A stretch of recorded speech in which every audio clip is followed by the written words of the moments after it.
Welcome everyone to another informative travel market report webinar brought to you by our very good friends at BranchUp. We want to thank you so much for joining us today. We have an incredible session in store for you today, so we appreciate your time. My name is Brian Israel. I am the publisher of Travel Market Report, and I'll be your moderator for today. In just a few short moments, I'll be turning it over to John Felice, VP Marketing at BranchUp, and Dr. Ken Keese, author of Why Don't You Sell the Way That I Buy, as they explore how understanding your personal sales style can transform client relationships and sales results. Before we begin, just a couple things to keep in mind.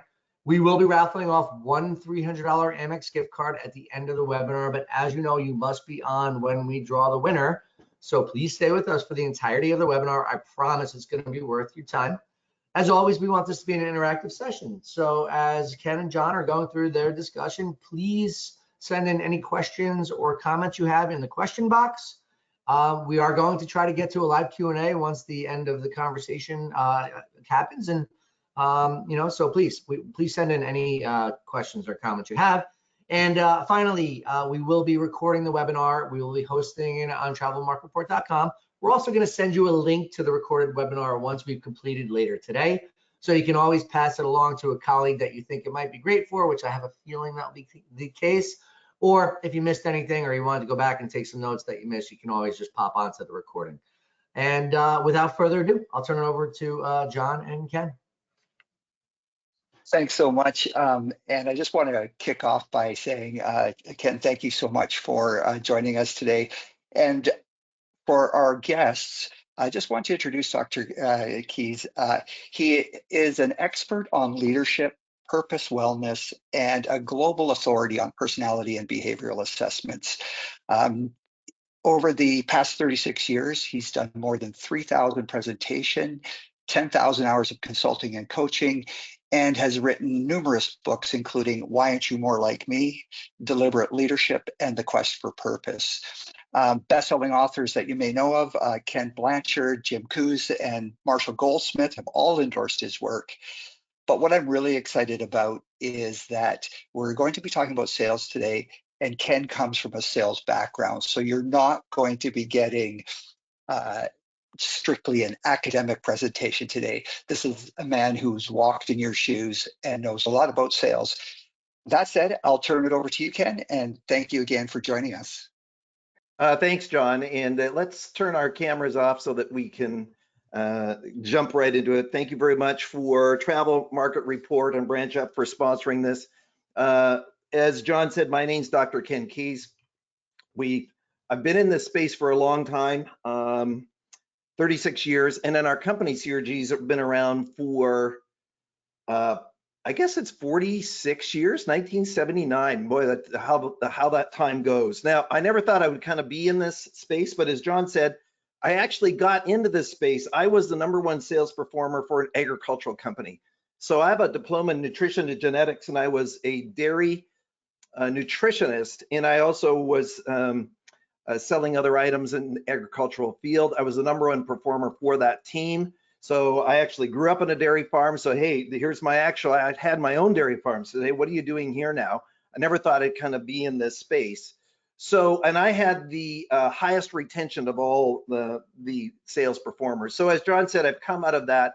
Plus owning your own firm, selling is one of the things that I love doing as far as influencing people. Our purpose in life is help others to live, lead, and work on purpose. Excuse me. We're going to cover a lot of information in a short period of time. We're going to go as fast as possible, and John can be your contact person to be able to have any follow-up for the information that you discover. Now, Why Don't You Sell the Way That I Buy is a trademark program that we developed. In way back, we had the sole source contract to deliver all the people side for Chrysler, and this program was launched with them. It was the highest rated program that they ever did. And then they actually took us into Chrysler Mexico and launched Why Don't You Sell the Way That I Buy, and then it went into 40 countries. When we were in Chrysler Mexico, we were able to move their sales performance and improve their closing ratio by 33%. The Pilot dealership increased their net by $1 million a year. So when we think about, does this apply? This applies to all industries and all areas, and it's based on my book, Why Aren't You More Like Me? So when we ask the question, who's in sales? The reality is everybody is. We're all trying to influence somebody. So if I'm trying to influence my significant other to the movie, the restaurant, and we were talking about pizza earlier before we got on. When we look at this diagram, this is by Dr. Scott Zimmerman, I use it with permission. When we look at the square wheels, what do you think the square wheels represent as a metaphor for life? So I want you to just think about, how do we do sales? How do we sell travel? How do we sell experiences? Is it broken or not? So a lot of times we say, well, a lot of organizations, they want to hug the square wheels. They protect the square wheels, but it's creating frustrations. It's creating hindrances. It's creating and blocking our future. What do the people in the back of the wagon see? They only see the back of the wagon, right? And who's that person in the front? Maybe it's the agency owner, maybe it's the leader, whoever it might be. And then what do the round wheels represent? Well, they represent obviously new ideas, new possibilities. And so the question for us today is, how far away are the round wheels? They're right there, right? Have you ever met somebody where the issue to, or the solutions to their dilemma, their challenge is right there, but they don't get it? And so we've all been there. We've all seen that. So I just want to encourage you that in this short period of time that we have today, that Why Don't You Sell the Way That I Buy is a full 2-day in-person workshop or a 5-hour online course for an individual. And we're condensing this down to 50 minutes. So if you think that I'm going fast, that's on purpose to really give you an overview. So my challenge today for you as you're watching and listen to us and you're spending your most valuable commodity with us, and that is your time, what are the round wheels for you? When we think about success in life, and the research is pretty clear, is that customers want to have an experience with somebody that they trust and who they connect with.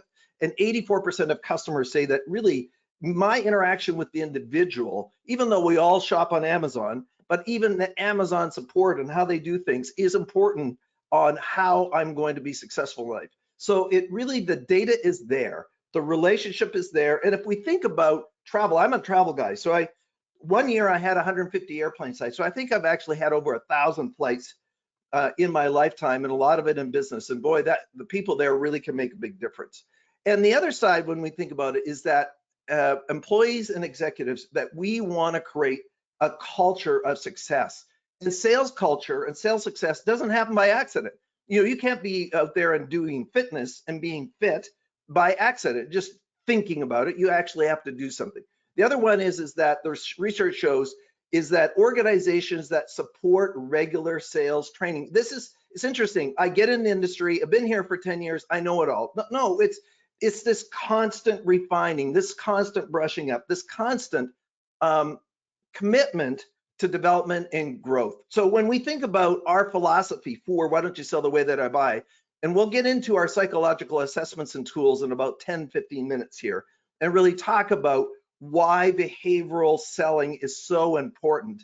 But we really teach, a professional approach to sales. We're not trying to manipulate somebody. I've been a timeshare owner. I've been in some of those presentations. It's not been the most delightful experience of my life. But really, we want to have a professional approach. We don't want to have any games, no surprises, choices, take the pressure off. People want to do and make decisions.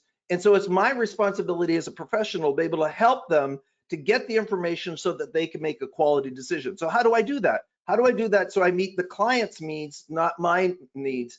And if I think about, I worked in the auto industry as a sales consultant and as a consultant to the industry, for a decade.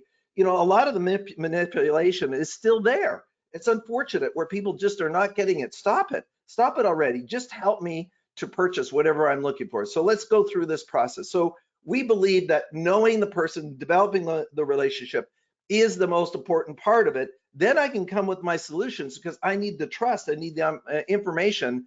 I need to discover what you really do. Are you a professional trying to sell something, or are you a professional trying to provide a solution? If you want to learn more about all of this, John is really the contact person for it, but here's just a URL. This is all being recorded. But if you have questions, put it in the chat. We will answer that. But here's the reality. Here's what most organizations and most individuals do. Let's just commit ourselves to the square wheels. Let's dedicate ourselves to square wheels. Let's just do it harder. And so in this drawing, if you really look closely in the center of the screen, even if you're on your phone, there's arrows in the back of the person driving the cat. And so we don't want to do that. We want to be able to say, what is a round wheel for us? So I'm going to give you 2 concepts and then a holistic model before I get into the behavioral selling side of things. is that a lot of times when we think about success in life, are you ready or are you willing?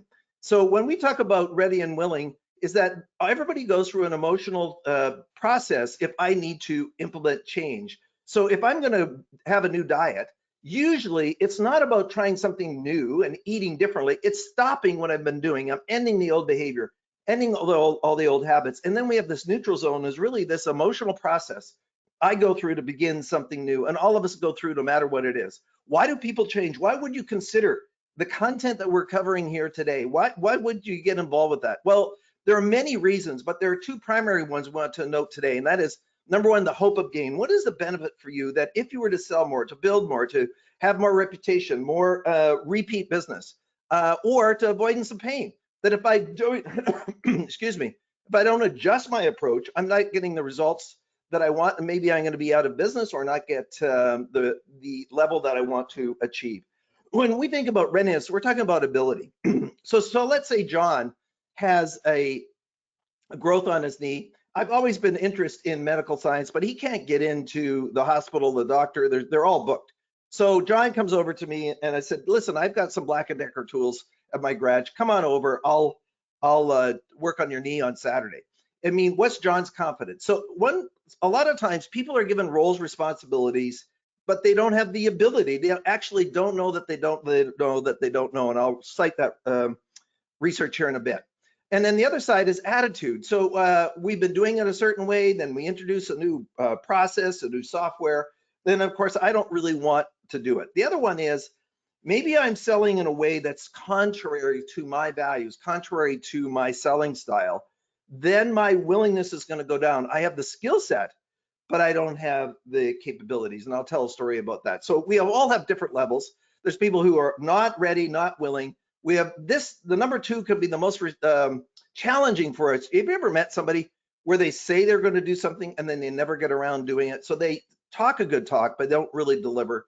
Then there's responsibility, which meaning I want to do it and I can do it. And level 4 is a whole different level where not only can I do it, but I can teach others. We've seen that in sports many times where people have been amazing athletes, but they suck as a coach. So a lot of times you have people who are great in this industry and then they become the supervisor, the leader, the manager, and it's really not a good situation.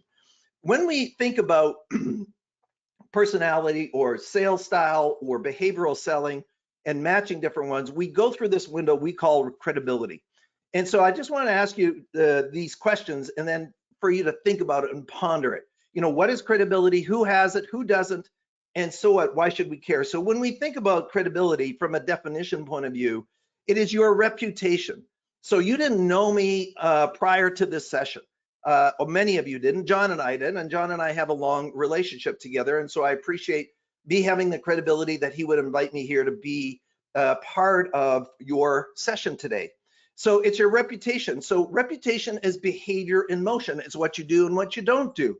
So our credibility can be equally eroded for what I don't do. So let's say I promise to get back to you Friday with that quote, with that information, and I don't get back to you. So then all of a sudden my credibility is eroded based on what I didn't do. So the sin of omission applies. But all of these character traits come into place, meaning, have you ever met somebody who is a really, really, really nice idiot? So that's where competence comes in. So all of these are part of that process. Now, why is credibility important? It's for everything, for leadership, for there's credibility and there's different levels, and I'll talk about it here in a moment. But for sales and customer service, it's if you as an individual, if your agency, if your group doesn't have credibility, then what's the likelihood you're going to get the sale? It's going to go way, way down. So the other one is credibility is the level of respect. I don't necessarily need to love you. I just need to respect you and know that you're going to deliver. Now, this is a play on words, but and there's an exception to this, but where does credibility exist? It exists in the minds of the other person. Who gets to decide if you have credibility to sell me a trip, an experience, whatever the case might be? It's the customer. You know, don't you hate that? The fact that it's their opinion of you at that moment. So now the reality is we can't have a high level of credibility with everybody, but it's critically important that we do our part as much as we can to be able to build relationship with other people. So all these factors is that as credibility goes up, the honesty, the openness, all of that comes into play and the trust goes up. So its credibility is increased or decreased based on behavior perceived as appropriate from the other person's mind. tasks, people. In other words, what are the components? What is the style? What is the approach that's causing me to connect with you, to have chemistry with you? Now, here's a baseline comment for this entire 1 hour. That is, if you like it or not, everyone who knows you has signed you at a level of credibility, if you like it or not, of low, medium, and high. Every client who has called you, every call that's come in, every person you've met in person, or on GoToWebinar, or on Zoom, or whatever format it is, it's the price you pay for showing up. But here's the reality. Most of us don't know what our credibility levels are. We have no clue. We have no idea. And we don't even know. I just finished a year-long coaching program with a manager, and her number one impact in her sales meetings was demoralizing the team. And I said, are you aware that when you do the sales meeting, you demoralize the team? Is that what she wanted to do? No. So we have to be awake and aware. So when Scott Peck wrote this book many years ago, he said, you know, in spite of all the stuff that we're going to teach here today, is that there are some people, no matter what you do, you can't satisfy them. You know, you've had those customers, right?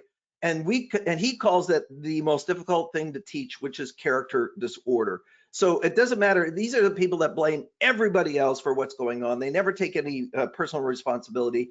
And that's another session we can do around toxicity, which we don't have time. Now, there are 3 levels of credibility. So this is a play in words. First of all, is your own credibility with self. Have you ever met somebody who discounts their own value, discounts their own work, discounts their own capabilities? And so we actually want to come across with confidence, not arrogance, not self-centeredness, but the ability to say, people want to buy from people who are confident that you know, that you know, that you know. Then every single person on this call or watching this recording, you have a level of credibility with everybody else you meet. And then the other side is every brand has a level of credibility in the marketplace. So if I'm thinking about all the airlines I've ever flown with, if I'm talking about United or American or Delta or Alaska or Air Canada, because I'm in Canada, all of them have different levels of credibility in your mind.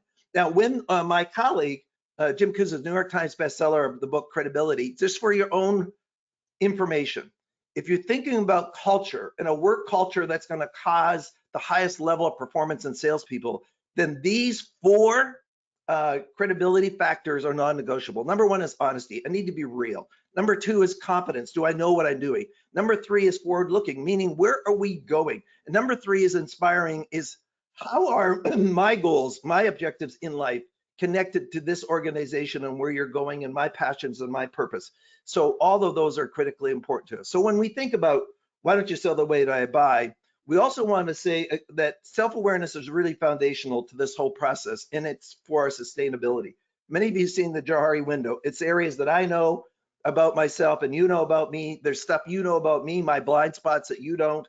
There's things that they're sort of personal, private to me.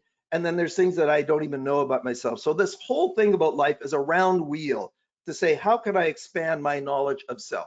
When Dr. Wayne Dwyer wrote the book, Excuses Be Gone, he said, in self-awareness, all things are possible. If I don't know that I don't know that I don't know, then what's the chance that I'm going to change? I'm not going to, right? So when Dr.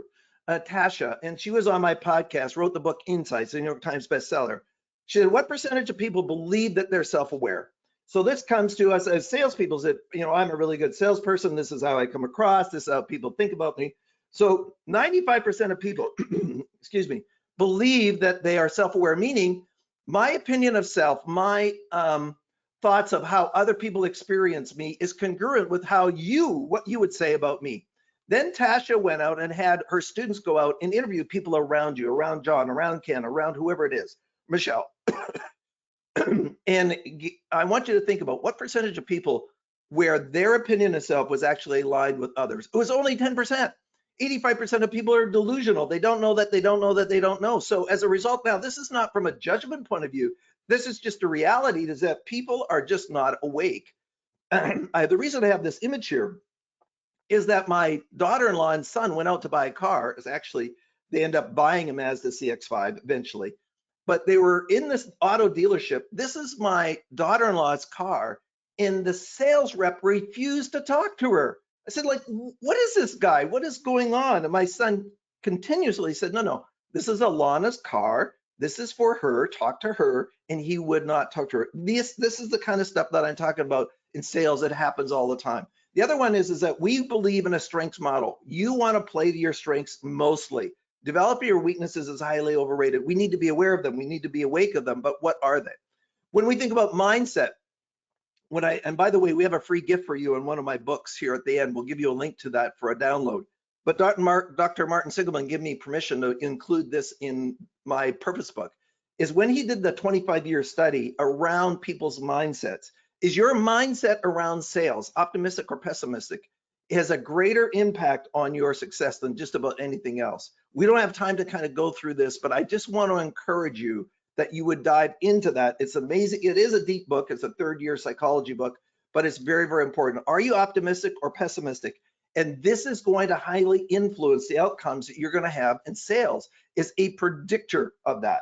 When we think about why don't you sell the way that I buy, and we get into personality or selling style, we believe in a holistic model. We also believe in measurement of multiple factors. And I'm just going to talk about a couple of them first and then get into this whole idea of personality. When we think about nature and nurture, are we nature or nurture? Are we born a certain way, or does our environment shape us? The reality is it's both, and we need to acknowledge this. So this is our proprietary model of all the different factors that contribute to your personhood that are affecting how the triggers, the tenacity, the resilience to have, your attitude towards self, your self-worth, all of these come into it. So we have 14 different assessments. We're talking about one. John is sort of a, our contact is your contact, not sort of, is the contact for you around that.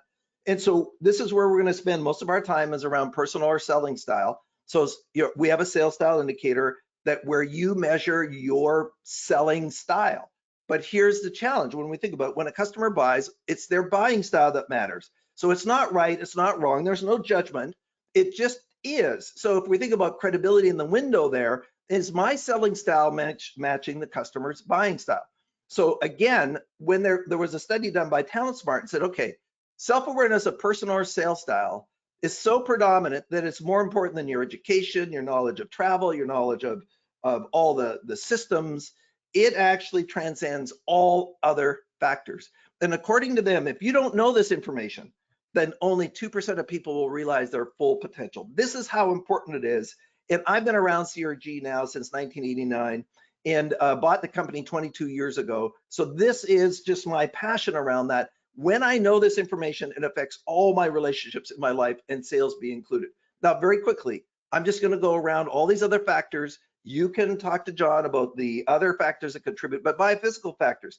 Think about wellness. If I'm not well, if I'm not healthy, if I don't have my concentration, if I don't have my energy, then I'm not going to have the courage to sell. If I think about self-worth levels, you and I could have the same selling style, one with high self-worth, one with low self-worth. We believe in a concept called situational self-worth. My confidence, everybody talks about mental health or wellness, those kinds of things. That all fits into that. Environmental systems. So we have somebody in New York, we have somebody in Vancouver, somebody in LA, somebody in Miami, somebody from Tennessee or Nashville.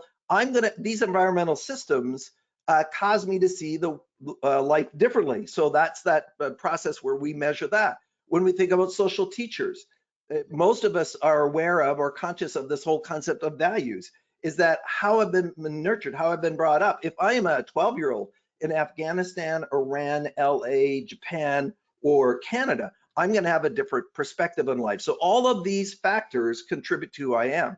When we talk about, I'm just going to go back to this one, emotional anchors, then all of us have experiences in life, either positive or negative, that create triggers or create responses. And I just going to allude to Dr. Carolyn Leaf's work around who switched on your brain and all the components. And then in the center, we have spirituality, meaning your belief system highly influences what you do and what you don't do and what's important in life for you. And all of these factors contribute to your personhood. However, we're going to focus on sales style. So we don't want to, and the reason our personality assessment's #1 in the world now is that we honor this complexity and that we have all these factors that are contributing to us. So first of all, what is our selling style? What does it mean by this?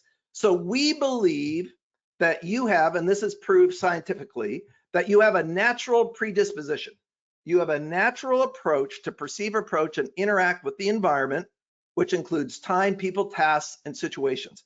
I want to think about your network of friends. Do you know some people, do you have an individual in your circle that no matter what, they're always late? They're just never on time.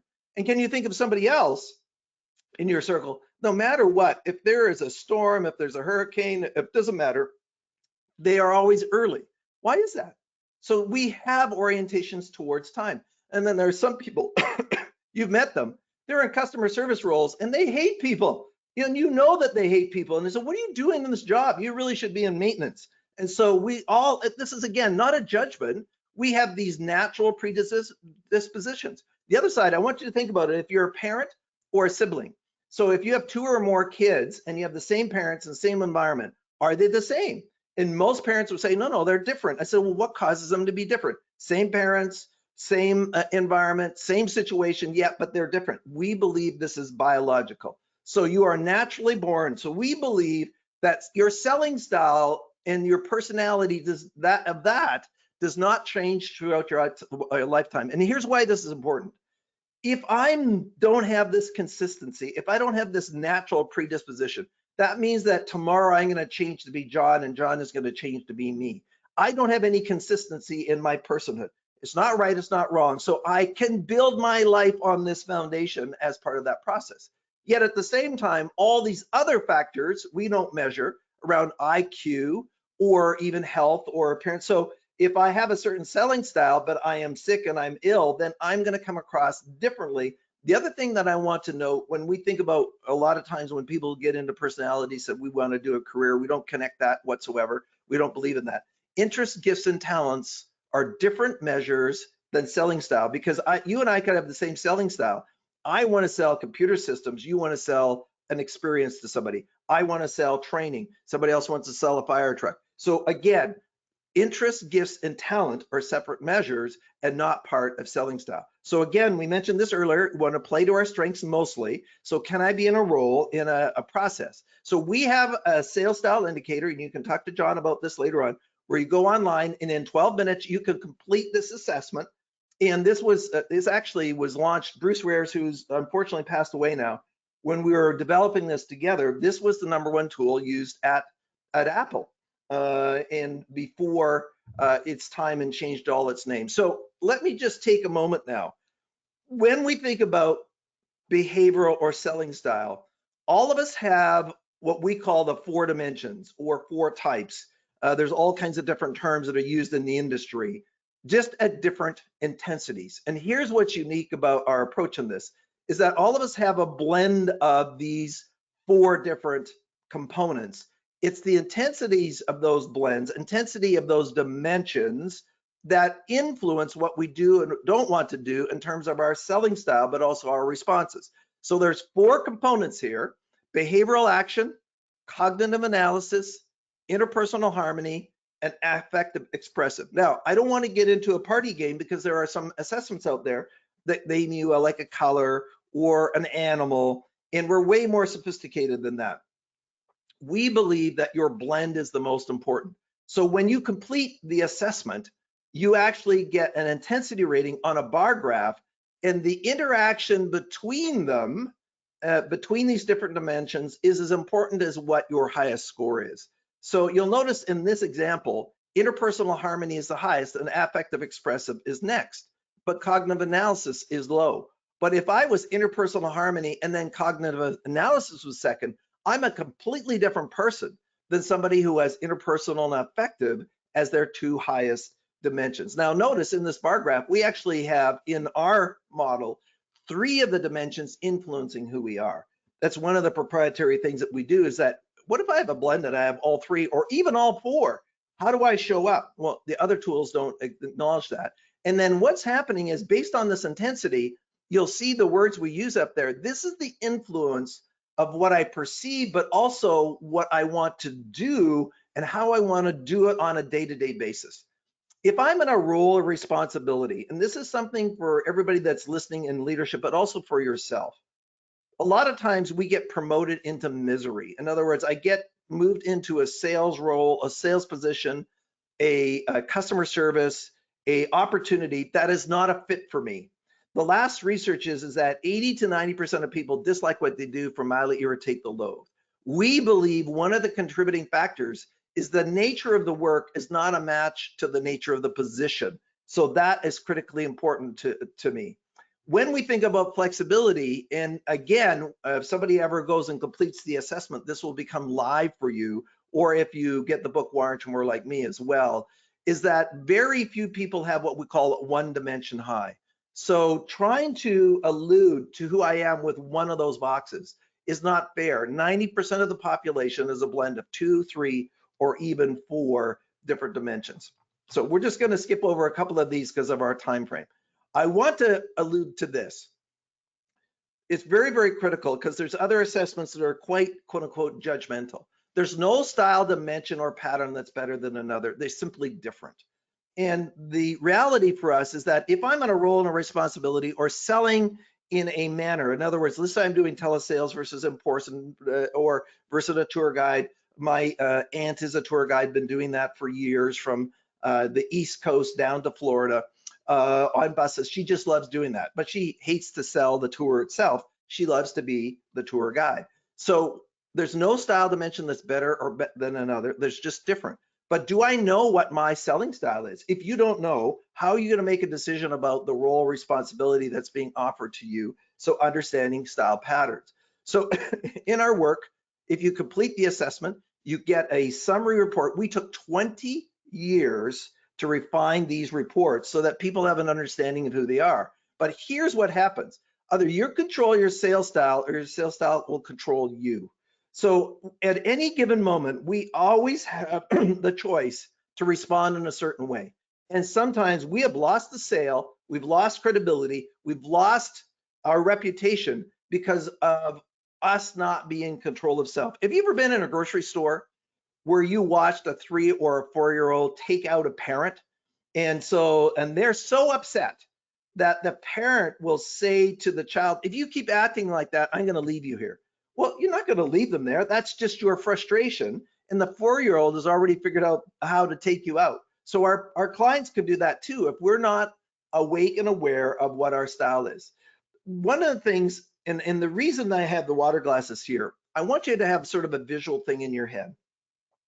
If each 4 of these dimensions represent energy, then the higher the score, the higher the water in the glass, and the more that I can operate in that dimension on a day-to-day basis. In other words, let's say one of those water glasses in the back there is empty for you. Let's make it the cognitive analysis side, which is the detailed orientation. I'll get into the details of these here in a moment. And I'm asked to do the auditing for the month end. Well, I'm going to pick up that glass. In 1 hour, I'm going to feel frustrated, and the role and responsibilities that I'm being asked to do is not a fit for me. It's not that I'm trying to be a prima donna. It's not that I'm trying to not listen to my role responsibilities. It's simply not a fit, and there's no water in the glass that's nurturing me, that's growing me, that's helping me, that's sustaining me to be able to do the role responsibility I'm doing. This is also true with certain customers too. We used to do this actually in our sales team. There are some customers that really were not a fit for me, even though I had the highest retention of anybody else in the company and triple my sales in 3 years, is that there were just some people, it was just like oil and water. And just no matter what we tried, it wasn't a fit, it wasn't chemistry, it wasn't a judgment. I wasn't better than them, we were just different. And so I said, listen, we need to be in a place where we can connect, because this is just going to rub the wrong way, and we're not going to get the sale as a result of that. When you complete the assessment, there's a breakdown of, and we're going to go into a detailed side here so you can read this here in a minute, of every style has certain preferences.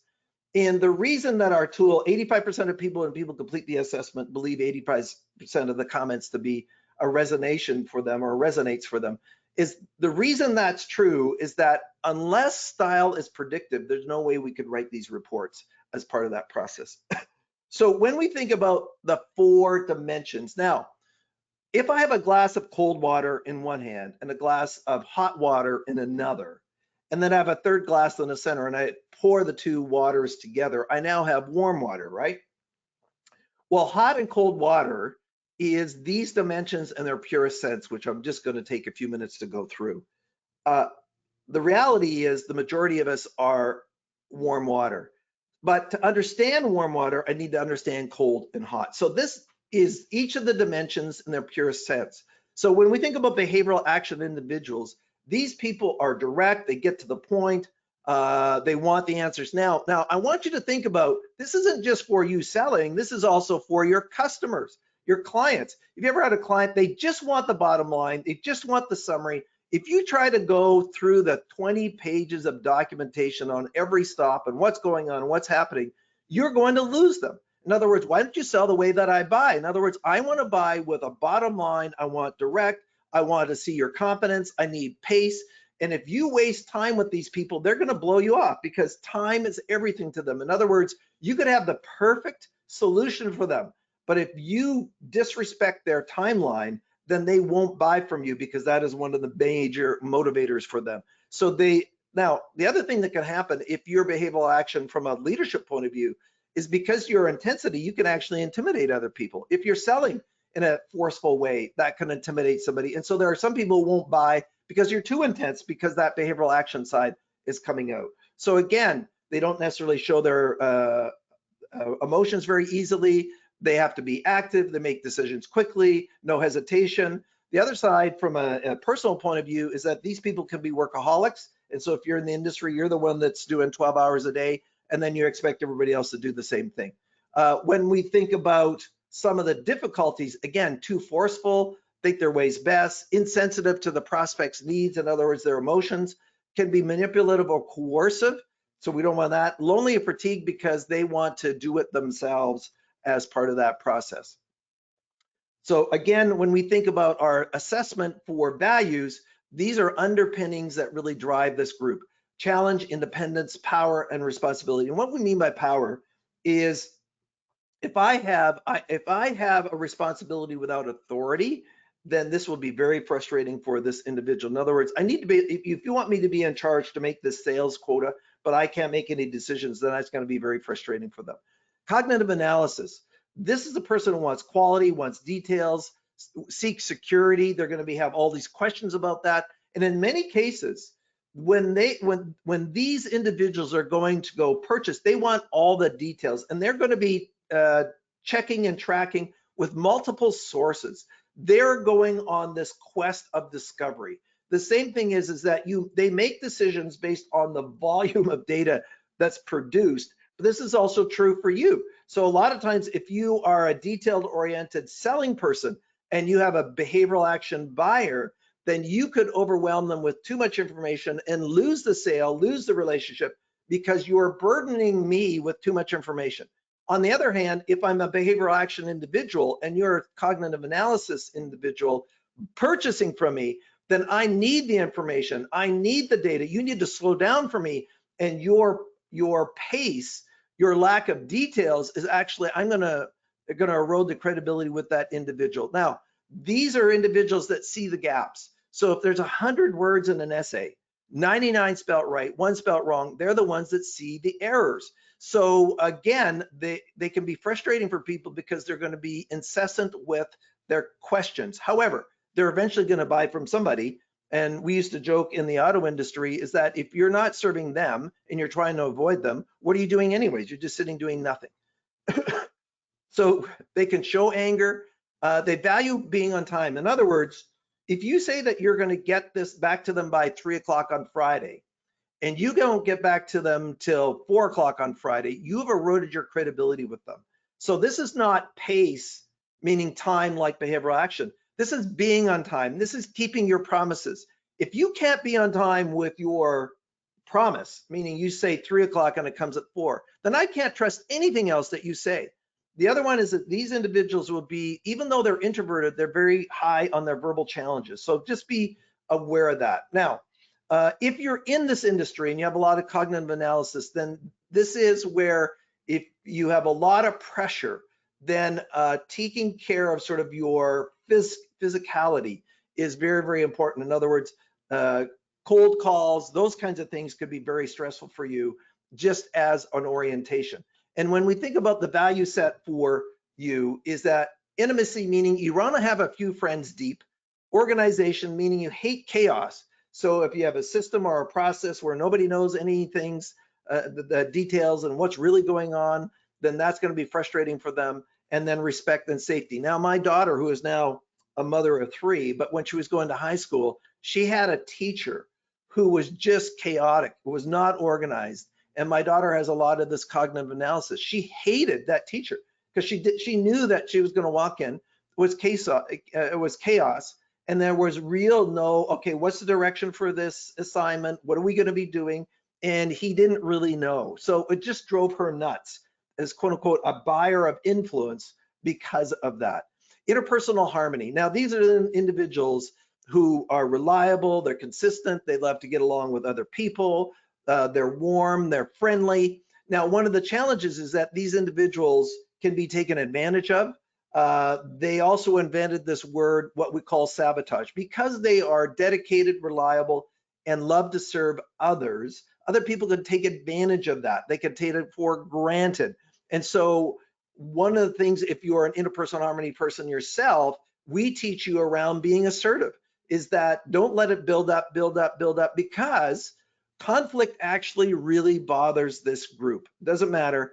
And that conflict then gets internalized, and they can actually feel physically ill as a result of that. Now, the other one about interpersonal harmony, and I've done a lot of work in the career and coaching space as well, is that these people are very good listeners because they're present. So they're in the present, they're right here, they're right now, and that's why they're very good listeners to all the different dynamics. And they also have an intuitive, natural predisposition to understand other people's sort of emotional characteristics and qualities and where they're at that moment. In other words, you could walk in a room, if you have interpersonal harmony in your pattern or profile, not know anybody else there, and if there's conflict in that room, then you immediately will be able to sense that stress, that conflict in the room as an energy, and it's just amazing you can do it.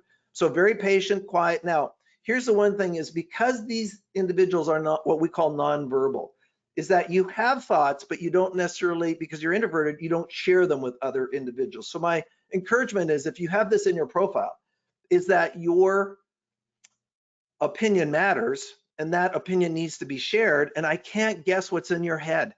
And if you're a leader and you have a lot of interpersonal harmony individuals at a team meeting, let's say it's even a Zoom with 4 or 5 or 5, 6 people, or GoToWebinar online, is that you ask the question, Ken, are there any issues here?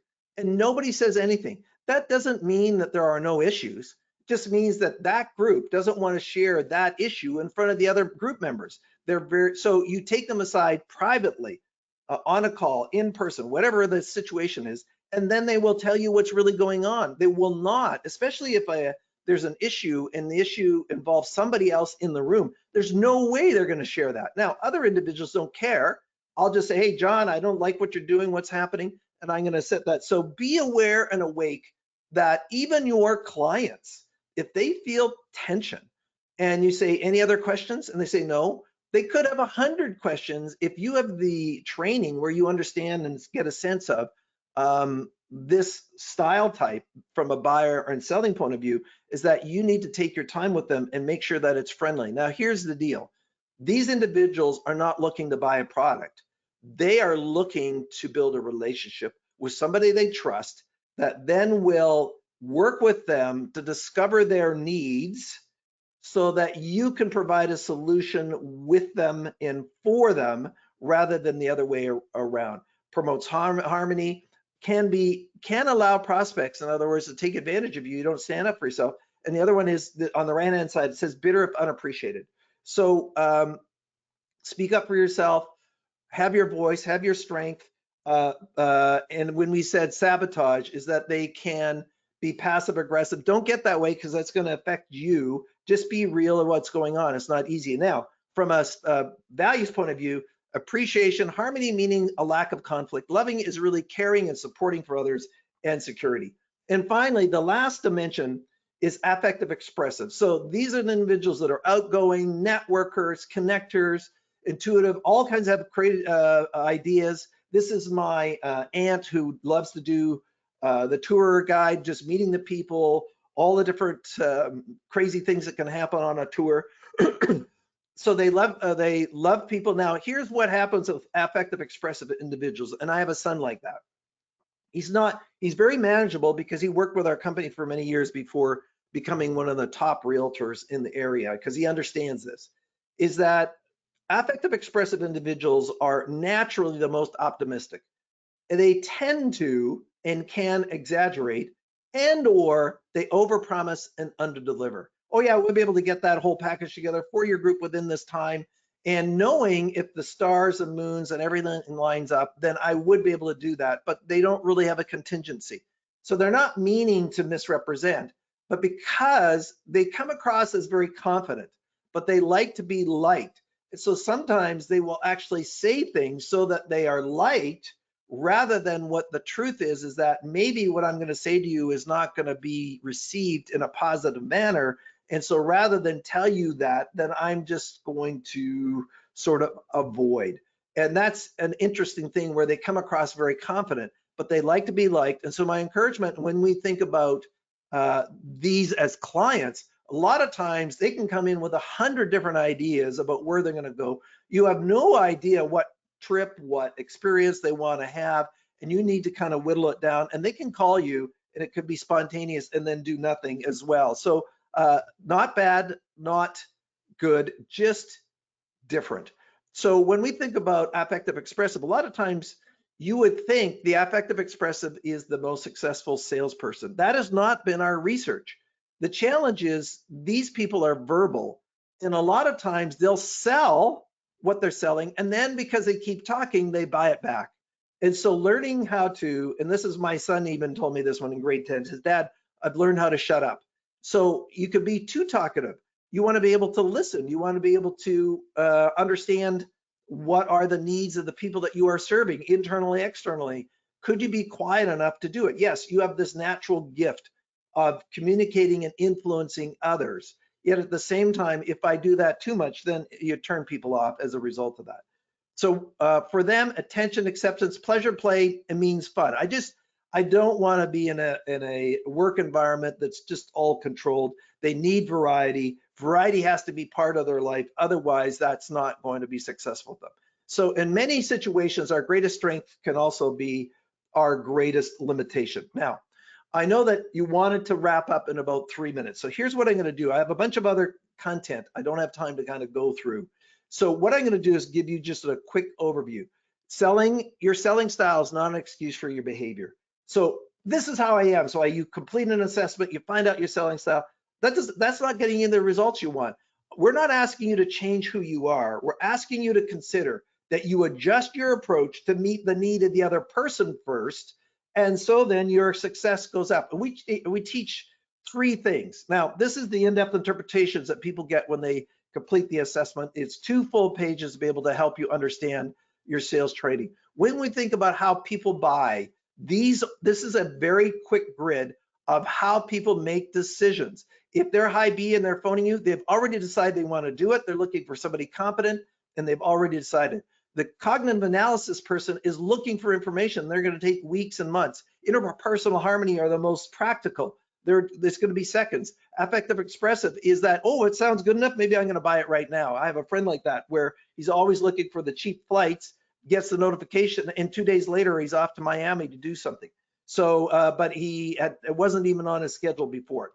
I'm just going to skip through some of these other ones so that we can get to it. This is a model, and it's chapter 6 of my book, Why Aren't You More Like Me, that really breaks down why our tool is different. Introversion, extroversion has nothing to do with people. It has to do with your environment, how you want to overcome the influences from the environment. Tasks and people are a separate measure. Some people are more people-oriented than task-oriented. And then verbal and nonverbal is the amount of language you want to use that is important to you. For some customers, they want to have all kinds of information, detailed emails, detailed conversations. Other individuals, just the bullet points. Do you know the difference for them? So let me just go through a few of these here when I go. Don't worry about it. But I want to talk about these 3 things and then wrap up. If you want to be successful in sales fully, long-term, at a level, and I'm not saying you're not, but at a level that is at another level, these 3 things is what we teach around this whole concept. Translating is that people are constantly giving you clues about who they are. Do you understand and know how to measure or observe other people's behavior, and they're telling you what they need or want in terms of a selling style? Number two is we need to suspend and get ourselves out of the way. In other words, if I am selling only a single way, then I am saying by definition that other people who are different than me, who don't buy the way that I buy, are not important, and I'm not going to reach them at a level that I could. And number three, can I be a student of other people's buying styles to the point where I can meet their needs, I can adjust, I can be awake and aware of what John needs from me to be able to serve him to do one thing. What did we say in the very beginning? To build credibility. So this is a whole process that we teach. And as I said, this is a 2-day course that we put through it. You can see that I have a little bit of content here. So John, I want you to come back, and I'm just going to say, you know, high achievers, we've just sort of touched the top, and I want to honor sort of the timing here.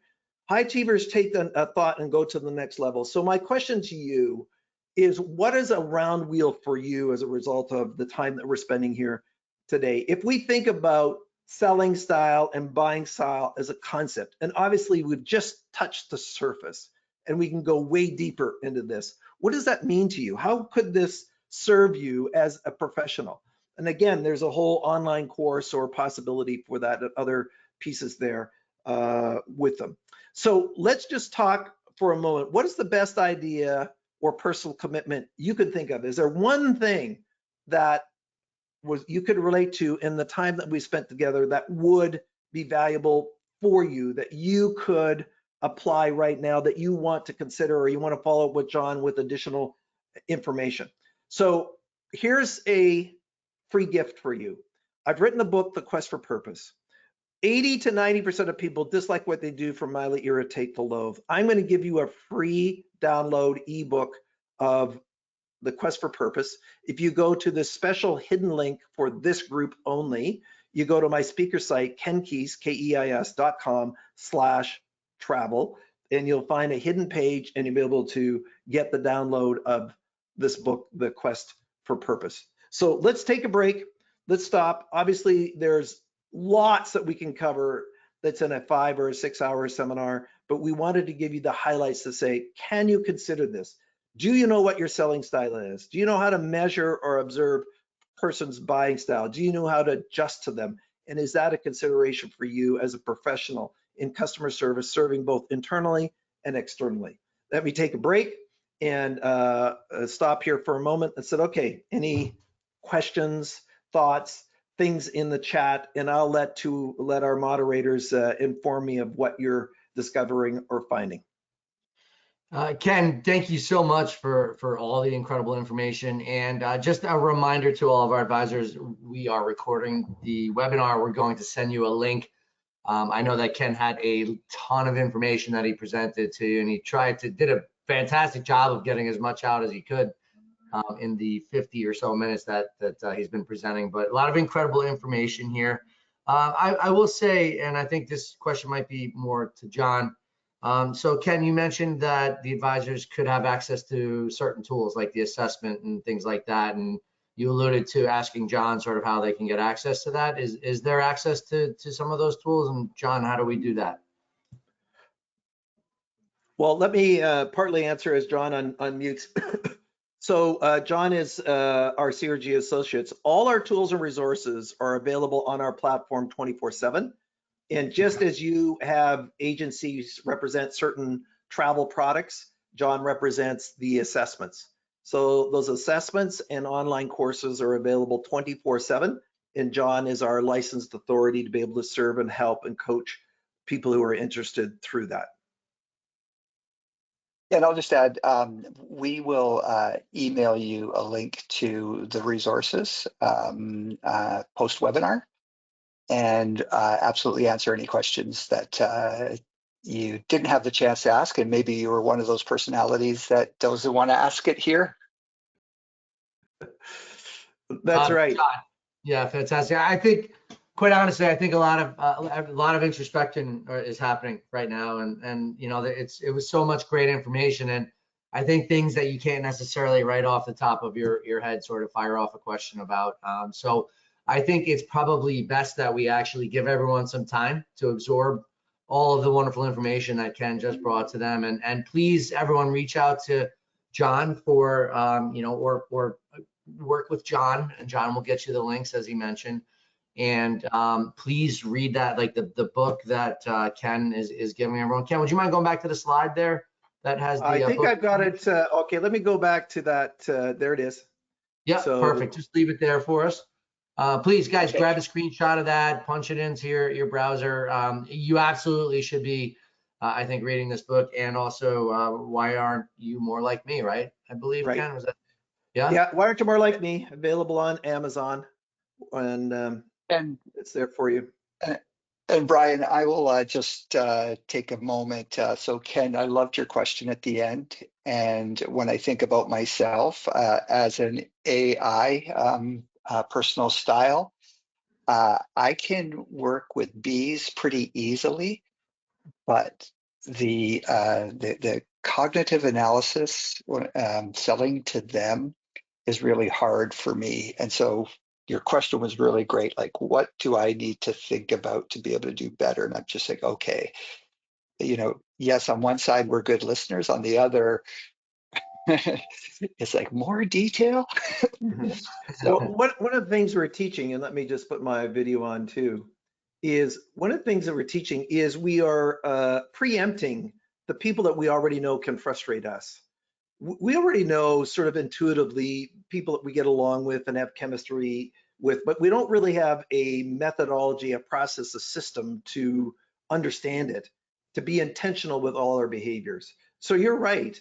There can be some individuals that you already work with that frustrate you. Now, some of their value sets could be different than this. This is not a magic bullet. This is not something that works with every single person. There are still some people, no matter what you do, you can't meet their needs. We've all met those people that are just difficult individuals. It's only about 10 or 15% of our client base, but they take 85% of your brain power because they suck it out because they're so toxic. And a lot of times, as one of my mentors said, you need to fire those people. So, but the key is that have we just sort of been on autopilot, or have I been thinking about, okay, what is it I like to do? How do I like to sell? What does that mean? I'm dealing with that customer that's frustrating me. I can preempt that by knowing what is it that actually other people do that gets my, road rage, sidewalk rage, whatever it is going, and I can actually manage that. We only talked about the word suspending, but I can actually my response is my responsibility. Always. Nobody makes you angry unless you let them. Nobody upsets you unless you let them. And so we have these choices, and a lot of times people have just used excuses for their behaviors. Ken and John, I don't mean to cut off the conversation. It's wonderful. Like, that's a wonderful point and some great information. And by the way, the advisors are all commenting now and very appreciative of the insight. But it is unfortunately the end of our time together. So I do want to just take a very quick moment to congratulate the winner for the $300 gift card. Congratulations to Leslie Fazio. Congrats, Leslie. I hope you had somewhere fun to spend the $300 as we approach the warmer weather here, wherever you may be. And I just want to thank Ken and John. Ken, great presentation, so much really important information. And John, wanted to thank you and Branch Up for bringing this incredible information to the advisors that were on today's webinar. So thank you both. You're welcome. Honored to And, serve. Thanks for hosting. Yeah, of course. And lastly, thank you to all the advisors that joined us. I promised you this would be an impactful hour for you. I hope it was. And we'll see you next time. We hope you all have a great rest of the day and a great rest of your week, and take care.